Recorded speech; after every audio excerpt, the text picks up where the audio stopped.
પાંચે 50થી વધુ ઘરફોડ ચોરીના ગુનાને અંજામ આપનાર રીઢા આરોપીની ધરપકડ કરી છે। પોલીસે આરોપી વિજય હેમંત મકવાણાને અઠવાલાઇન્સની ન્યૂ કોર્ટ બિલ્ડિંગ પાસેથી ધરપકડ કરી છે। પોલીસે આરોપી પાસેથી રોકડ સોનાનું બ્રેસલેટ, આઈફોન સહિત કુલ રૂપિયા 2,40,000નો મુદ્દામાલ જપ્ત કર્યો છે।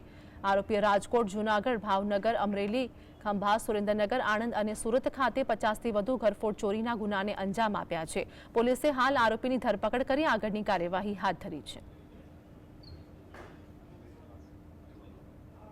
ગુનાઓમાં સંડોવાયેલ વિજય ઉર્ફે કાદર સન ઓફ હિંમતભાઈ મકવાણા આ મૂળ ભાવનગરનો રહેવાસી છે અને આમ ઓરિજિનલ અમરેલીનો છે। એ અહીંથી સુરત આવેલો છે, જેને અઠવા પાસેથી એને પકડી પાડવામાં આવ્યો। એની પાસેથી 1.5 લાખ રૂપિયા રોકડા, ચોરી કરવાના સાધનો, એક મોબાઈલ, આઈફોન વગેરે મુદ્દામાલ મળી આવ્યા હતા।